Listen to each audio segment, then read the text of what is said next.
কিন্তু বসন্ত হয়, কিন্তু সমস্যাটা হলো এই বসন্তটা আসলে উঠলে কি করা উচিত কি করা উচিত না, আয়ুর্বেদিক বা ঘরোয়া ভাবে এটা চিকিৎসা করা যায় কিনা, এই বিষয়গুলো কিন্তু গুরুত্বপূর্ণ।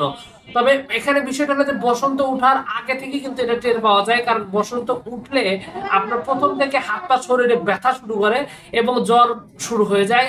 কারণ জ্বর আসার আগে থেকেই শরীর ব্যথা শুরু হয়, এরপরে শরীরে ফোসকা উঠতে শুরু করে। তো বসন্ত সাধারণত দুই রকমের আছে, জল বসন্ত একটা, গুটি বসন্ত একটা।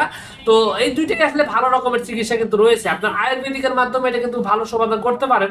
কিন্তু সমস্যাটা হলো যে এই বসন্তের সময় প্রচন্ড রকমের জ্বর এবং ব্যথা হয়, যেটা রোগী সহ্য করতে পারে না।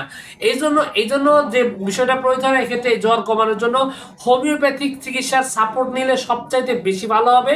কারণ এই অবস্থায় আপনি যদি হোমিওপ্যাথিক ওষুধের মধ্যে ধরেন রয়েছে একোনাইট, রয়েছে সারাসেনিয়া, রয়েছে ফেরাফস, রয়েছে এই ওষুধগুলো যদি এই সময় প্রয়োজন পেতে আপনি যদি সেবন করেন, তাহলে আপনার এই বসন্তটা দ্রুত উঠে যাবে এবং ব্যথা কমতে শুরু করবে, জ্বরটাও মানে নির্মূল হয়ে যাবে। মানে মোট কথা রোগীর মানে হোমিওপ্যাথি চিকিৎসা এটার জন্য বেস্ট। এবং আয়ুর্বেদিকের মধ্যেও আপনি চাইলে কিন্তু এখানে চিকিৎসা নিতে পারেন। তবে আয়ুর্বেদিকের কথা বললে এখানে সবার আগে আসবে নিম পাতার কথা, কারণ এটা একটা জীবাণু দ্বারা হয় এই রোগটা। তো যেহেতু জীবাণু দ্বারা আক্রান্ত হয়, সেক্ষেত্রে নিম পাতা এটা খুব ভালো। আপনি নিম পাতা বেটে যদি এই শরীরে যদি যেসব জায়গায় উঠছে সব জায়গায় যদি দেন, তাহলে কিন্তু ভালো রকমের একটা উপকার পাবেন। এবং নিম পাতা, কাঁচা হলুদ, এগুলোও কিন্তু আসলে এই বসন্তর ক্ষেত্রে খুব ভালো রকমের হেল্প করে। আর খাবার দাবারের মধ্যে অবশ্যই কিছু বেঁচে চলতে হবে, কারণ মাংস আপনাকে পুরোপুরিভাবে এড়িয়ে চলা উচিত।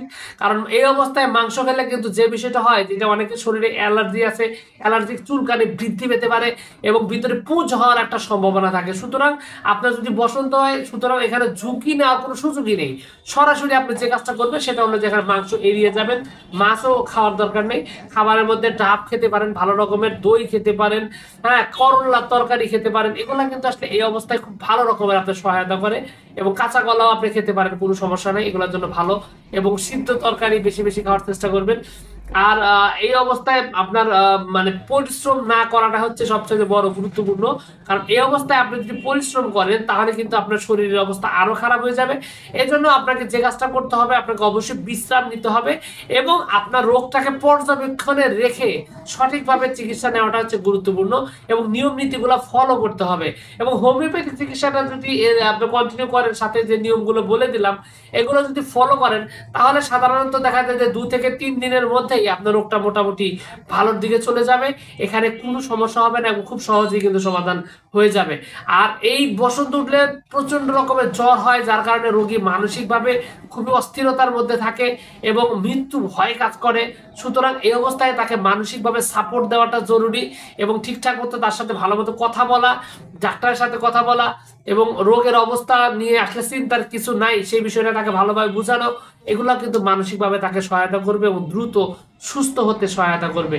এই বিষয়গুলো মাথায় রেখে যদি আপনি ঠিকঠাক মতো চিকিৎসা করেন, তাহলে দেখবেন যে আপনি 3 দিনের মধ্যেই ভালো একটা সমাধান পেয়ে গেছেন। তো যা হোক, সবকিছু মিলে এইটুকু ছিল আজকের ভিডিও।